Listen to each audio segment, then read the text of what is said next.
well-regulated militia being necessary to the security of a free state, the right of the people to keep and bear arms shall not be infringed. Welcome to another edition of Bearing Arms, Cam and Company. My name is Cam Edwards. Glad you're with me on the program today. We're going to blow up the normal format here. We've got two lengthy conversations with members of the NRA board. Amanda Suffecool, Jim Wallace, also the Gun Owners Action League. Wallace elected the 76th board member, but was serving on the board of the NRA. And we're going to take you, behind the scenes of how the reformers had such a good day on Monday, where the organization goes from here. So I will tell you that neither Suffecool or Wallace imposed any sort of conditions for me. They didn't say, hey, don't ask about this. This was, again, some pretty wide-ranging conversations with both of these individuals. And this is not the last conversation that we're going to have. We're going to be talking with other board members going forward. I have put in a request to speak with the NRA's new Executive Vice President, Doug Hamlin, as well as NRA President Bob Barr. And hopefully we'll have those conversations in the near future as well. But after such a crucially important board of directors meeting, I thought it was important that gun owners hear directly from some of the board members who were successful in I consider this to be a change election, not only in terms of who was put on the board by the members, but also the makeup of the NRA officers. I think was a change election, and that came from the board itself. So without further ado, let's kick off the conversation with NRA Board of Director Amanda Suffecool. Take a look and a listen. Amanda, thank you so much for coming to the program today. It's good to see you. Oh, it's good to see you. Thanks for inviting me. Absolutely. You look remarkably well rested for a woman who spent more than 12 hours in a board meeting on Monday. 12.25. Yes, indeed. And but who's counting? Yeah, there's that. And then fighting the air and storms and everything yesterday to get back to Ohio. So yeah, a little bit of all that, but it's worth it. It really is. Well, and let me just start with an open-ended question. How do you feel about this past weekend's events, including Monday's board meeting? Optimistic. I feel really, really, really good about it, because I think that there were like two contingents that people saw going into the entire weekend. And I think in the end, there are players from both sides that are going to be working together to meet some goals that the NRA set over the course of the weekend. So I'm pretty optimistic about all of it. That is very good to hear. And as you say, there were these sort of two contingents, right? I've been calling them the reformers and the old guard. Right. But whatever name you want to use for either group, that's fine. Clearly I'm someone who believed that some reforms were needed. I wanted to see some changes made. I was very pleased to see the resolution voted down at the members' meeting on Saturday about supporting a move to Texas. And let's talk about that, because you actually got up and you spoke against this resolution, right? What were your concerns about the resolution? Well, I cannot say I'm for or against the move to Texas, because I don't have any information or enough information. So I am an information-driven person. So if we're going to move, I need to know why we're moving, what we're going to, what are we leaving? What are we headed? All of this. And then frankly, why is Texas the choice? And nothing against Texas, nothing against Virginia. It's not tied in a lot of people's minds. The NRA's Virginia building is tied to New York, and it's actually not. Those are two separate states. So what I wanted is more information. I'm an analytic person. I mean, I've spent my entire career as an engineer in operations, moving plants, consolidating plants, picking up companies that were in trouble. So I want to see data to make the best decisions. The thing that I got out of the resolution, or at least I perceive that I got, because it's read to you and it's coming at you like a fire hose. Right. So there were a couple things in that meeting that I'm not sure everybody really picked up on. One was when the agenda was set, backing up, because President Trump was in New York in a court on Friday, we could not have him at the NRA for what is typically on the Friday event. Yeah.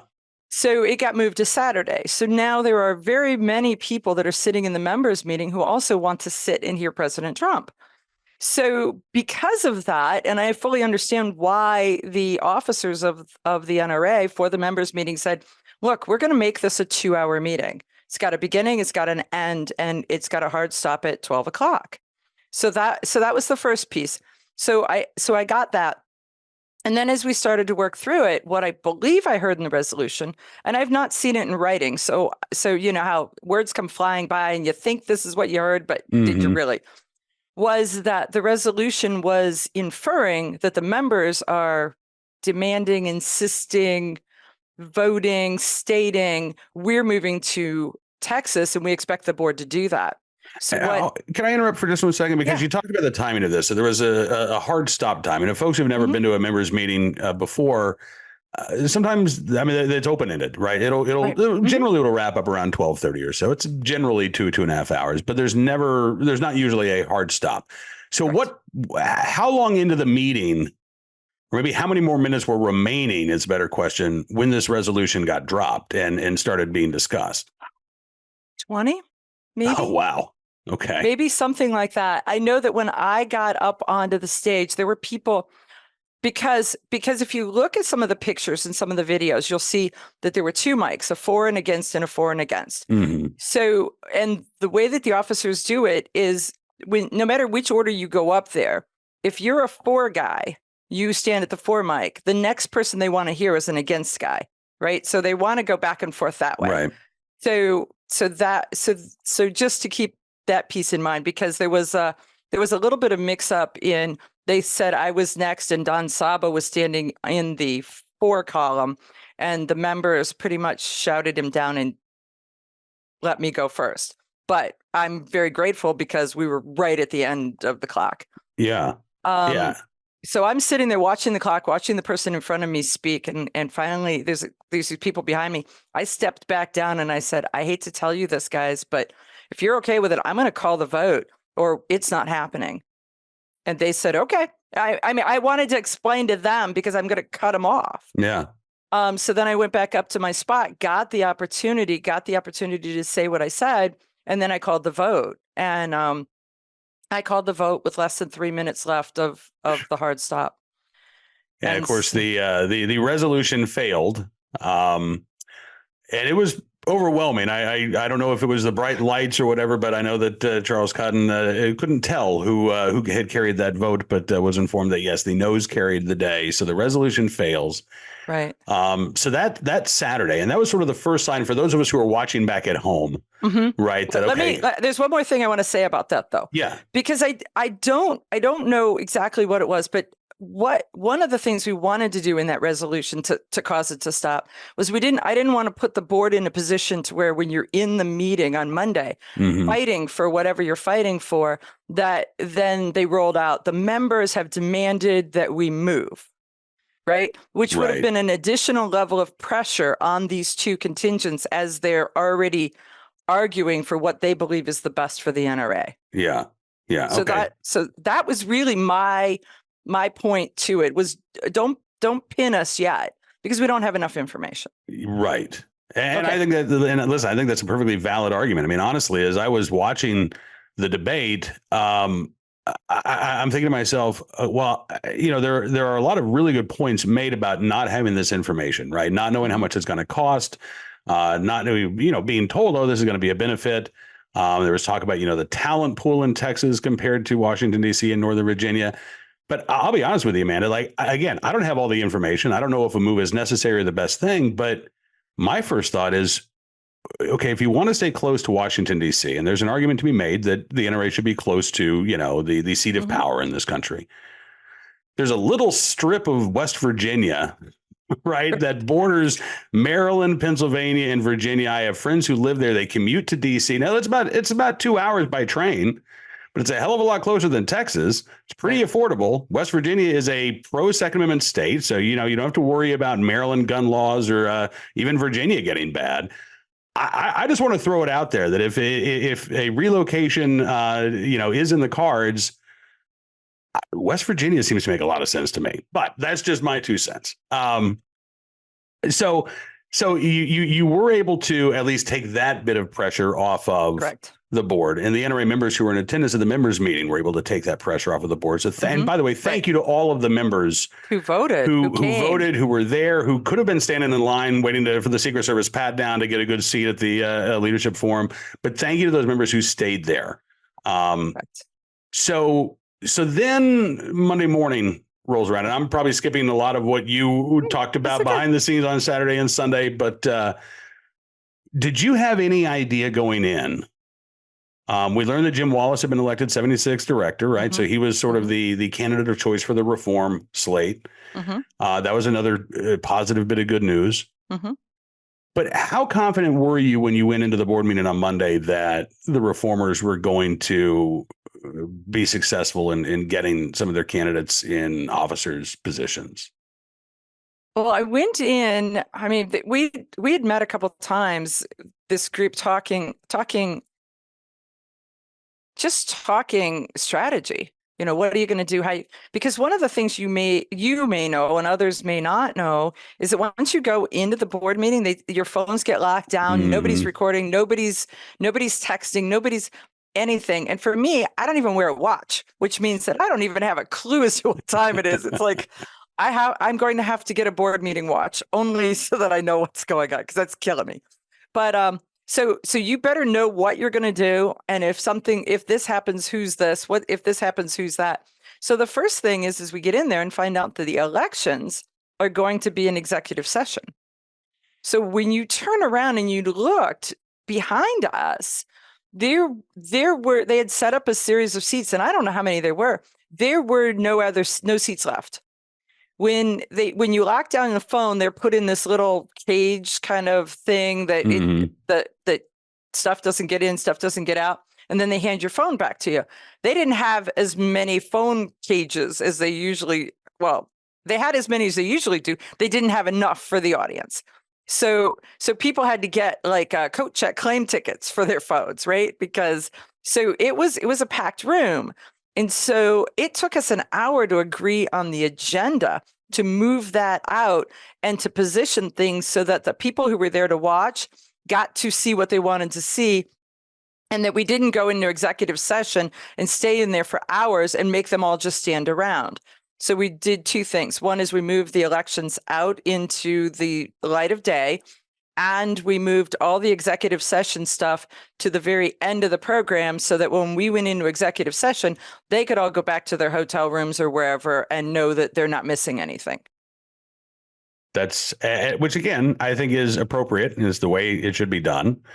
But that was and that vote carried, right? But it was pretty close. I mean, it was 33 to 27, I think it was. I don't know, but it took an hour to negotiate exactly what we were going to do for the agenda. I mean, and so that was a sign, I think, of, okay, it's not going to be a push for either team. You know, one is not going to walk away. You know, it's going to be something. So there was that. But the change group had won the day. So I was feeling pretty confident. Then we had the first of the officers election, and Bob Barr won that. And I don't remember the numbers, because I look at it as like, okay, we did what we did, and then we're all in this together. So he won that, and we went into lunch going, okay, if that's the case, where's the change candidates? Where's the reform candidates? What's going to happen next? And you try to go in, and whether you win or you lose, you have to respect all of the other board members. I mean, you're in there, you know, you're in there. Think of it like you're fighting with your siblings. Right. You respect them, you love them, you're all on the same page, you're all with the same goals, but you disagree with them at this point. And so that's a piece of how you need to be, how we need to be. And there's not a member on that board that is there because they want to do harm to the NRA in their view of whatever harm is. We may fundamentally disagree with how things should work, but they're all donating their time, talent, and treasure. And some of these, I mean, there's not any really young people on the NRA board, because it's a lot of time, and frankly, it's a lot of money.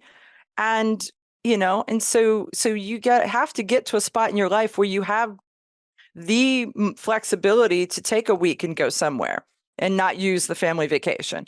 You have to, all of that kind of stuff. So for these board members, they're giving up time, and where they are in the clock of life, time is the most precious thing they have. Yeah, absolutely. So as you say, Bob Barr is elected president. He was the choice of the nominating committee. Correct. Then first vice president comes, and Right. The reform candidate wins. Second vice Right. president election, reform candidate wins. Right. Executive vice president, reform candidate wins. So can you explain, Amanda, do you know why was Bob Barr the choice of the board for president, and then the reform slate the choice for all of the other officers? Yeah. So for either side, why wasn't it a clean slate, right? Yeah. Yeah. What I believe I heard after the fact, because I talked to a couple of people who are like, yeah, I voted split ticket, if you will, if you call it like that. I voted split ticket. And their belief really is that Bob Barr, as a former elected official, what was he, congressman? I think. Yep. So a congressman, so he's got the chops to be in the fight kind of thing. They can't push him around. He knows his Second Amendment stuff really, really well. And I believe that it was because he's a familiar face going into the second half of this New York lawsuit. And so that I think it's a little bit of all of that. And they believe that he can be that continuity. But when you really look at it, if the New York AG is looking for change from that, Bob Barr a year ago was put into the thing. So he really is kind of a mid-level change candidate, regardless for the optics of it. So it gave continuity yet change at the same time. Okay. All right. That makes sense. And, and I had just mindlessly speculated as I was following along with Stephen Gutowski's tweets when he could get outside the board meeting that maybe it was the fact that, Bob Barr is more of a face, if you will. He's got extensive experience talking to the media. And this is something that, honestly, the NRA has lacked for the last 5 years. As the NRA, the lawsuits have gone on, the litigation's been taking place. Wayne LaPierre wasn't on TV. He wasn't doing interviews. No. And maybe it's because he didn't want to, get asked all these questions that had nothing to do with gun bans or things of that nature. But it was noticeable. The NRA used to have a presence on the Sunday shows. We would expect to see the NRA push back very publicly when there is a gun control effort. And I think Bob Barr, I think you're right. I think he does have the chops to serve in that role. So I could talk with you about this for probably 12 and a half hours, Amanda, but I'm not going to. How do you feel? You talk again about these dynamics here. You say that everybody on the board wants to see the NRA strong. It's a matter of tactics. It's a matter of strategy. How do you do that? You've got the trial coming up in July, right? And so this is, as you say, this is part two. We've had the trial over the NRA officers and executives, but this is actually the organization on trial in July, correct? Okay, so this is where the judge could say he's taking the death penalty off the table, right? Letitia James said, "I want to dissolve the organization." He said, "No, we're not going to do that. Right. The members are victims here, if you will. So that would be punishing the members." But he could appoint a special monitor, right, to sort of babysit and mind the NRA. What are some of the other options that are available to the judge? What's at stake in this trial in July? There's this line on the stuff that the lawyers have been informing us, and I'm not clear enough to be able to know where that line of demarcation is for me to be able to say what I learned inside the room versus outside the room. There's a lot swimming in here, but I don't know where that line is, and I can't tell you that. But let's talk a little bit about the special monitor. Sure. Because that's really been public. And one of the things that I've done is I've really tried to be public with my thoughts and my opinions and putting things out there. But at the same time, there's been members who have demanded that I tell them how I'm going to vote and what I'm going to do and all this. And it's like, there's a difference between you understanding fundamentally where I'm coming from, and then I'm voting for the best of the NRA, and me telling you all the tactics and the optics and everything we're going to do before we do it, so that we get shut down before we get there because you want to sit on your sofa and tell me I need to do that. So in that same group, they're like, well, we need a monitor. We need this. We need that. I don't disagree that we may need more awareness on different levels, but I do not believe that we need an outside monitor. I believe that the vote that the members did in for the compliance officer is a step in the right direction. I believe that some of the stuff that we're talking about with the board asking different questions and feeding that back to the management team, saying, okay, here's these things, tell us either why they'll work, why they won't work, what's going on. And I believe kind of we've gotten knocked in the head like a cartoon character going, okay, now we see that we need to see, right? But if you give us a monitor assigned by the same group who wanted to kill us, right, and then you give them the ability to have scope creep to expand whatever their investigation is or whatever they're asking or whatever they're doing, that monitor can slow walk anything we do for the election. That monitor can slow walk anything we do on a bill or a lobby. And, think about the damage that can happen by embedding an potentially anti-gun person into the most pro-gun organization in the United States, and then saying that everybody's got to report to them. That is what we definitely do not want. Yeah. And that's the reason why we don't want it. Look at what some of the monitor stuff is look at what the court, the same time that they are going after the NRA, New York is sharing the courtroom with going after Donald Trump. Tell me it's free and fair, and you can use them as an example of what we're going to face. Absolutely. I think that's absolutely right. I hope that we can talk more about the trial as it gets closer. But what would you tell those either NRA members who are still there but haven't donated, or those folks who would buy a membership every year and they've let their membership lapse over the past couple of years? Is it time to come back, excuse me, to the NRA? I mean, you're somebody who, again, has been advocating for these reforms. Do you think that a corner has been turned here? Yes, I do. I really do. I think its corner's been turned. I definitely think it's time to come back. I know that the leadership is putting out a goal to say that we want 10 million members by the year 2030. So that's going to, good management, good leadership gives you a long-term goal and says, this is where I want everyone working toward. So Bill Bockenberg, in his acceptance of being the first vice president, set that goal and handed it, offered it to the board members and said, okay, what can you do? What ideas do you have toward 10 million members by 2030? Because one of the things the NRA has done for a long time is they've got members, but then when there's a life member in the family, in a lot of cases, everybody else believes that they're a member of the NRA by de facto because somebody in their household is a member. Right. So there are the official members, and then there's that quasi next circle of unofficial members, right?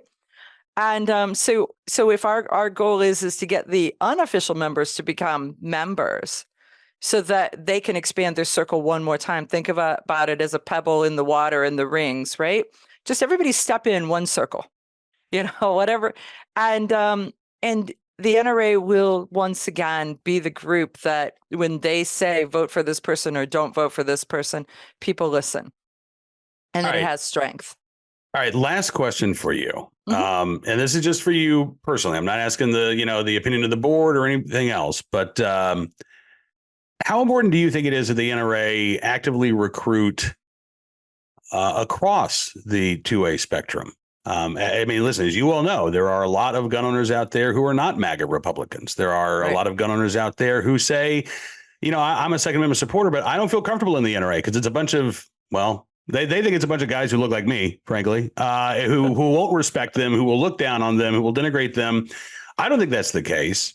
But how important do you think it is for the NRA to do outreach to, what if you want to call it gun culture 2.0 or whatever, right? People beyond the sort of traditional base of the conservative Republican gun owner? Yeah, and I even just call it, the dude in the plaid shirt with a beard, right? So, and if you look right there, boom. But right now we have 16 members of the board who are female, which I think is a huge shift. We've actually got board members that are in their 40s now. So there's some changes there. We have some diverse. And I don't know how they don't all look the same. Let's just say, they anything from, and it's not even just looks. I mean, so we've got the age spectrum, we've got the, male versus female. We've pretty much got all the colors of the rainbow involved in there in a manner, and that keeps expanding. And I think that there's a huge benefit to that. Rick Actor can reach people that I can't reach, and yet I can reach people that Charles Cotton can't reach. And so if each one of us goes out to the people that resonate with us. So here's an example. I, for years, taught concealed carry classes with my brother, and my brother is often mistaken for you. I mean, so really? You have the same look. Actually, the internet sometimes offers your picture for his and vice versa. So we teach together, and there are people in the classroom who will call me their instructor and him the assistant. And there are other people who will call him the instructor and me the assistant. And it's their vantage point from exactly the same presentation in exactly the same classroom. And so that's how I see the board, is something that Rick says will resonate, and I could say the exact same thing and it won't. And so us looking at, and when we pick the board, I ask each and every one of you, don't pick a name that you know because you know it. Read the bios. Go through it and read the bios and say, and before you start even reading the bios, say, these are the things that are important for me, and then start looking for those skill sets in the board bios. Because I think then we will get people's picked solely for skill set. I tell people in elections a lot that Captain Crunch would be elected because everybody knows his name. And that's the part we want to avoid. That's true. That is absolutely true. Amanda, unfortunately, we've got to leave it there. I really do appreciate you coming on the program. I hope we can have you back again very soon.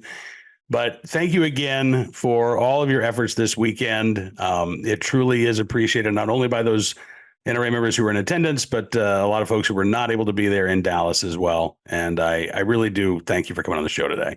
Well, thanks for having me, and I appreciate it. Anytime, just give me a holler. My thanks once again to Amanda for joining us on the program. She is a rock star. Speaking of rock stars, Jim Wallace of the Gun Owners Action League, the 76th board member elected at the NRA annual meeting. He's going to join us here in just 1 second. But before we get to his conversation, let's talk about this for a moment. At the very heart of our democracy lies a principle that we hold sacred: free speech. It's the cornerstone that supports every freedom we cherish. Yet in today's digital age, discussions about our wealth, our rights, and our future are being silenced or overshadowed in mainstream narratives, leaving many feeling voiceless in conversations that are crucial to our financial independence and security. This is where Wealth Protection Research steps in, armed with a mission that's never been more critical. Wealth Protection Research is not a financial advisory firm. They're defenders of free speech, committed to giving a voice to the silenced. Wealth Protection Research tirelessly seeks out financial experts, the voices that challenge prevailing narratives, especially as we navigate the uncertainties of the 2024 election. Wealth Protection Research has created a 2024 Election Wealth Protection Report. This free report highlights the 3 best ideas for protecting and growing your money heading into the 2024 election. It contains ideas the mainstream media won't touch. Listeners can get it absolutely free when you text IDEAS to 76626 to claim your free copy. If you believe in the sanctity of free speech and the importance of financial freedom, then act now. Text IDEAS to 76626 to claim your free copy of this 2024 Election Protection Report. It's time to widen the scope of what we're told, to hear the ideas the establishment doesn't think you can handle, and to take control of our financial destinies. Text IDEAS to 76626 to claim your free copy.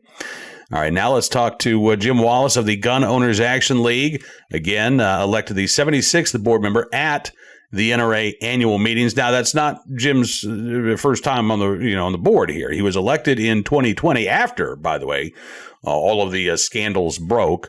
And he unfortunately was not reelected during the regular elections this year, but it did again win a seat on the board by winning the 76th director election at the annual meeting. He took he likes Amanda, was a part of that marathon meeting on Monday, and I want to get his take and his thoughts on what happened. Let's chat with Jim Wallace of the Gun Owners Action League. Big Jim Wallace, thank you, sir, for coming on the program today. Thanks, I think. I know it was a long Monday, then Tuesday, a long travel day back, and here it is, not quite bright and early Wednesday as we sit down for our conversation. But yeah, it's been a long couple of days, so I really do appreciate you carving out a few minutes. First of all, congratulations on your election as the 76th board member. Again, thanks, I think. Well, yeah, right. Yeah. Hey, You've listen, been on. There was a lot of people, and I mean a lot of people, that helped me win that slot. And it was crucial to what happened. I mean, not that I'm anybody special, but, people put aside differences and knew what needed to be done. And there's not a lot of people that actually vote. I mean, considering 72,000 people go, maybe 400 or 500 people will actually vote in that election.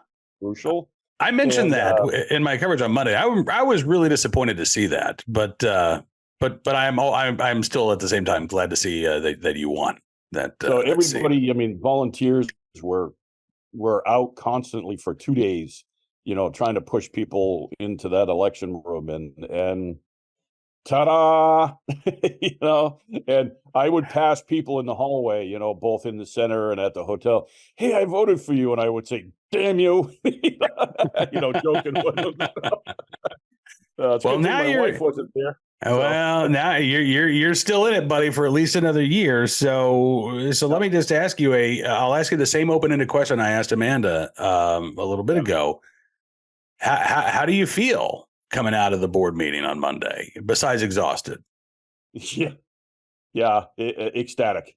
I would say re-energized, but not this moment. This was a really long project. Just after the board meeting in January, there was a small group of us that just started to talk a lot, whether it's text or phones or Zoom, just, what do you think about this? We started to learn a lot more information that come out in the court cases that happened in March. And we really decided that the NRA, I guess, needed a breath of fresh air. We didn't like the way things were going. And I actually used the analogy many times, even talking to leadership, that rightfully so, leadership was laser beam focused on this court case. And the problem, though, is I used the old analogy of, in the million years ago, when the warriors would leave the village to fight the enemy, they were victorious, and then they came home and the village had been burnt to the ground. So because it was my belief that the laser beam focus on the trials, pretty much everything else was being ignored, and that can't happen. So we really got together, decided we weren't going to try to pull something swift, weren't going to try to break the rules. We're going to do everything the way we're supposed to do above board, and worked extraordinarily hard for almost 3 months. And by the time we got to the NRA annual meeting of directors, we had a plan in place. And again, it wasn't a coup. It wasn't an overthrow or angry. Matter of fact, as much as, people don't like Charles Cotton, I will hand it to him. He ran that meeting with the utmost professionalism On Monday. on the board Okay. meeting. So, not so much at the annual meeting of members, but at the board meeting. So we had a slate of officers, and we announced our plan more or less to the board of directors that weekend. And we were, I got to say, pretty darn successful. We did not get the presidency. We only lost that by 7 votes. So if we had swung 4 people, we would have had it. But our slate of officers, we ended up winning the first vice president, the second vice president, and the new executive vice president slot. So long and short, history was made. I don't disagree with you at all. I do want to ask you though, and I apologize if this is a bit of an uncomfortable question, but I don't know Bob Varr very well. We've had conversations over the years, like at the hotel lobby during an annual meeting. I think there was one evening where he gave me a cigar and we smoked a cigar before we headed off our separate ways for dinner. Very nice guy. I have nothing against Bob Varr, but I guess my question is, Jim, do you think that Bob Barr is willing to work with the reformers? Because he was not the reform candidate, right? He was the pick of the nominating committee. How concerned are you that that's going to be a point of friction between the office of the president and then the other officers? Or do you think that we will be able to, that the NRA will be able to present a unified front, at least in terms of its leadership? Well, without having a crystal ball, and I never try to predict this stuff, but sure. Here's at least a little silver lining. The legal people involved, whether they were on the board or somebody we hired, kind of gave the board some advice of, if you're heading to a transition, you also need some stability. Because if this had happened, like I said, in the worst case scenario where it was a rip roar and fight, and people were swearing at each other, that would not have gone well at the bench trial in July. The judge and the attorney general would have looked at us and said, my Lord. So I think that's what some of the people thought of was they still wanted somebody that had been through this court fight to still be there as part of the leadership team. I didn't feel that way, but others did. And that's why we have elections. And that's why we operated in the manner in which we operated. And I think between the 2 very energetic new vice presidents and the fact that we established a solid EVP, and I know there's some people that look at that and go, well, he was part of the Wayne cabal. Doug is one of the most professional people I've ever dealt with, especially in this world. And he has saved the NRA millions of dollars over the years. And one of the reasons we could convince people, and nothing against Ronnie Barrett, I love him because it was almost a no-lose situation between him and Ronnie Barrett.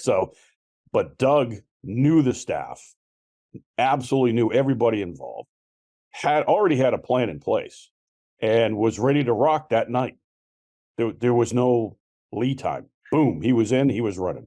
That is, and I'm so glad you brought up the staff, because we've been talking so much about NRA members who obviously, again, are critically important. The NRA is a membership-driven organization. The power of the NRA comes from its members.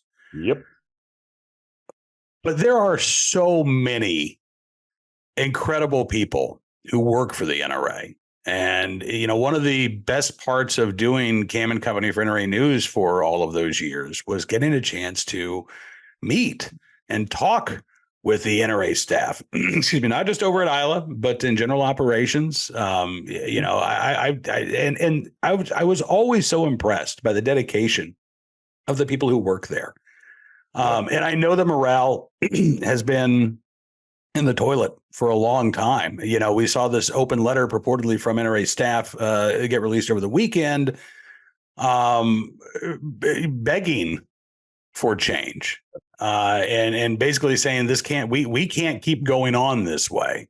No. So the fact that you do have an EVP in there who, came from NRA staff, it may have been high up on the food chain, but was still a part of, the NRA staff who can understand very, I think, explicitly the challenge that the staff has faced. I think that is a really good thing for the organization as a whole, because members need a professional, dedicated staff in place to make sure that the NRA is operating as effectively as it can. And there is some work to be done there. A lot of folks have gone away. They've either left of their own accord, or, the budget cuts have been made and they're no longer around.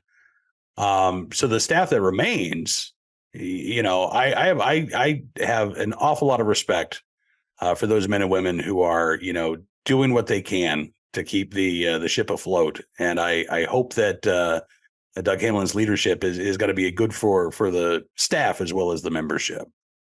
Well, and Cam, that points to what I said about the laser beam focus on the trials. Yeah. Everything else was second place. And the other analogy I used when I was talking to some of the leaders, because I did talk to them about this, and I said, listen, I'm being former Army. All of our generals and high-ranking officers are off somewhere in a protracted battle, but they've left the Army to its own devices. That's death for an Army. You can't do that. If you knew you were going to be this focused on something else, you should have put somebody else in charge to run. Doesn't mean you had to give up your office, but just have the board put somebody else in temporary charge of everything else that needed to be done. And because, again, you don't want to have a victory and then come back and the village is gone. So, but you're right. I saw the eyes of all the employees and the staff as we went through this week, and the look on their face was just, please help us. And I am proud to say that the board delivered, and we'll see what happens. I will say that, one of the things I know people are expecting is that tomorrow the NRA is going to change and it's going to do all the things that they wanted the NRA to do all these years. I know this is hard to say because I'm not a very patient guy. You got to have some patience, folks. You got to give this new team time to assess, evaluate, and restore. You just have to, because we were down to a skeleton crew. And, Doug Hamlin and the new leadership are going to have to look at everything top to bottom at the NRA, and that's not going to happen tomorrow. And then they're going to set in place a plan to bring us back. And that's not going to happen tomorrow either. That's going to take some time. So what I'm asking people to do is all that energy that you used for all these whatever years to bring change. Change we think has been delivered. Now take that energy, refocus, and once we come up with a plan, use that energy to then rebuild and restore the NRA to the greatness that it should have been. All right, so we had to stop for a second. I promise you didn't miss any big secret that Jim revealed, but dogs started barking in the background. It happens to me every time somebody, comes to the door with a post office deliver mail or something like that. So we did have to stop for just 1 second. I'm going to re-ask the question that I was asking when we had to quit there, which again is, what can the average NRA member do right now? I know you're counseling patients, but what can they do to help rebuild the organization? Because again, so much of the power has been vested in the office of executive vice president, right? The I should say the authority of the NRA. The power of the NRA comes from its members. Right. But who has the power within the NRA has typically been the EVP. And I hope that actually changes and that the board has more power going forward, that it's not just so top down. But what is your advice to somebody, who's still got their inner membership, or maybe they're thinking, all right, it's time to come back. I'm encouraged by what I see. What can they do to help rebuild the organization? There's a lot of power in pride, and we haven't seen that in a long time, and rightfully so. I would say there's still people out there. Yeah, you won these elections, but I'm going to watch for a while. Okay, watch for a while. Test us. Make sure we're doing our job. We want you to do that. It doesn't mean we're going to deliver. We're not going to drop a team of attorneys because you had a license issue in California. We just can't do that stuff like that. So, right.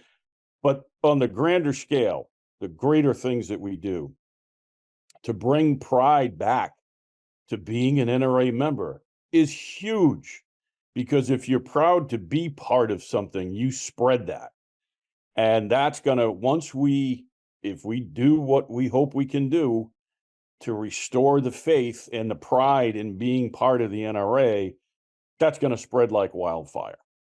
Because the other thing, Cam, that we talked about in our small group was the survival of the NRA is not just the Second Amendment. We truly believe the survival and restoration of the NRA is imperative to saving this country. Because the NRA, and that's why we were attacked so bad from New York, not because of something Wayne did. They could care less about that. They attacked us because they wanted to destroy us, because we're the last citizen organization left in this country that had the power to stand up and just say no. So if we can do what we are setting out to do and rebuild and restore the pride of being part of this organization, that can't help but spread. The typical thing is, well, go to a banquet, raise money, that'll come. But pride is the most important part right now. All right, I'm gonna ask you the same last question I asked Amanda. And I'm curious to get your perspective. Living in Massachusetts, a blue state where you have what, 3 Republicans in the state senate right now? We have 4 now. Woo! Oh, hey, how about that? How important is it to you, Jim, that the NRA actively reaches out and engages to gun owners who are not necessarily conservative? They're not MAGA Republicans, but they are gun owners. They are Second Amendment supporters. The NRA is ostensibly a single issue organization, and there are a lot of gun owners who don't look like me or vote like me or think like me. And I'm okay with right. Oh God. Can you imagine if every gun owner in this country had this ugly mug? I want my NRA to welcome them. Yes. And I want them to feel at home in that organization, because one of the best things about going to an annual meeting for me was always meeting the people and just having a chance to talk to people's background, right? Just find out where they were from, what they did, why they were there, why they were gun owners. And everybody had such a fascinating story. What's your story? Right? Yeah. So how important is that to you, that is also a part of the NRA's reform? It is incredibly important to me personally. And I always operate Gun Owners Action League like this. We are legitimately the biggest tent organization there is. I don't care what you do, who you believe. It's the Second Amendment, because in a great example, you saw, I always mispronounce the case name, the Vulu case out of New York, the First Amendment case, where the ACLU actually argued the case for us, because they completely understood that this wasn't just an attack on the NRA. This was an attack on the nation as a whole, because in their eyes, well, if you can do that in a blue state, what can happen in a red state? What can happen here if this is allowed to stand? The Second Amendment belongs to everybody. Whether you utilize it or not, it's yours. And I have been a huge supporter of being the biggest tent we can possibly have, possibly be. And it's just simple. It's welcoming. I mean, the training aspects nationwide have changed dynamically in the last 10 or so years, maybe even a little longer, to not only accept but encourage what I guess would be considered non-typical groups that are coming in. And I'll give you a great example. This was probably 10 years ago. I had met with several people from the Rainbow community separately who were NRA instructors, still are. And I said, what can we do to help? And, because everybody should have the right to protect themselves. I was horrified to learn that many people in that community were scared to come to our ranges, come to our clubs, because they thought they would be attacked. And I said, wow, we've got a lot of work to do. If that impression is out there, and as you know, in this world, perception is reality. So I think we've come an awful long way. I mean, just look at some of the people who were on the board and ran for the board. It's really, it's it's getting to the point where there are no more excuses to not be part of the Second Amendment crowd. Right. So, and the more we teach that, I think the better off we're going to be. All right, Jim Wallace, I know we're going to have many, many more conversations like this in the months ahead, but again, congratulations. I am glad. And listen, I mean, we talk about this. I don't want to be overly optimistic. I don't want people to think that I'm trying to blow, sunshine and rainbows up their butts. This was a really good step, and I agree with you and Amanda. But there are other challenges that remain. You mentioned the trial that's coming up in New York in July. There is the issue of rebuilding the trust, right? So I think I am pleased with what happened at the annual meetings. I am very pleased to see that the reformers carried the day in so many of these races. I'm encouraged to hear what you and Amanda have told me, what some other board members have told me privately. But I don't want people to think that, okay, NRA is back on track now. Everything's fine. This is a work in progress, and there is going to be work that NRA members can do to help. They need to test us. They need to challenge us to do what we have set out to do. But I will equate this, because we've had this conversation, to the Bruin decision. When we got the Bruin decision, everybody said, we won, it's over. And you and I both knew, now the work begins. Right. And that's the same here. This was an historic win. The work that went into this, people will really never know about. But now that we're in the door, now we got to run, now we got to steer the ship. So, and it's not an easy task. Now the challenge really begins. And I hope our members will hold us accountable and be involved. Find your local board members, stay in touch with them, be open with them. They'll be open with you. And hopefully we will restore the pride that belongs in being part of the NRA. Well, Jim Wallace from the Gun Owners Action League, member of the NRA's board of directors. As always, my friend, it is so good to see you. Thank you for joining me on the program, and I look forward to continuing the conversation very soon. All right, Cam. Now, my thanks once again to Jim Wallace and Amanda Suffecool for joining me here on the program. I hope that this gave you a little bit more information about how we got to where we are, as well as the path forward for the National Rifle Association. I am not one. I've been very open about the fact I want to see a strong NRA. I don't want to see the NRA go away. I think the Second Amendment community is better off with an effective NRA, but it has not been effective over the last few years. And I am hopeful. This is a good first step towards, as Jim said, regaining the trust of members and former members, of having pride in the NRA, and the NRA, again, being as effective a voice for gun owners as it can be.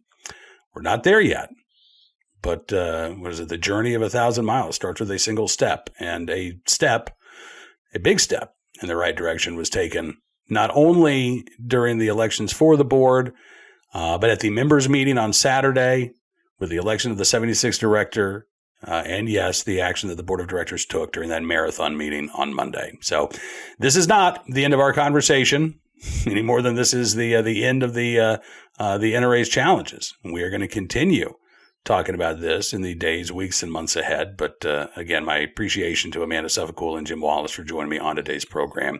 And my thanks to you for being a part of the program, as always.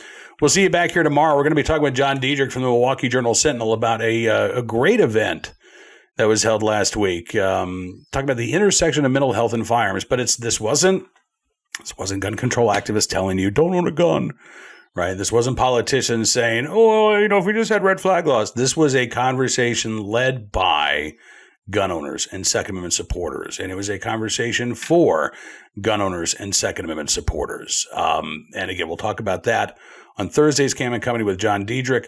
I would encourage you to check out BerrianArms.com throughout the day. We'll keep you up to date on all of the latest Second Amendment news and information from all across the nation. And if you like what you see, I would encourage you to become a VIP or VIP Gold member. Just use the promo code SAVEAMERICA, and you can get 50% off of your VIP membership. You're going to get exclusive content, an ad-free experience, the ability to comment on stories, but you will also be supporting the independent pro-Second Amendment journalism that we're doing at Bearing Arms. Things like these interviews today. You're never going to see the New York Times or NBC News or the Washington Post sit down and have a discussion with Amanda Suffecool or Jim Wallace unless they are castigating them, trying to shame them for supporting the Second Amendment. It's not what this is about here on Bearing Arms or Cam and Company. All right, enjoy the rest of your Update Wednesday. We'll see you back here tomorrow. Until then, be well, be safe, and be free.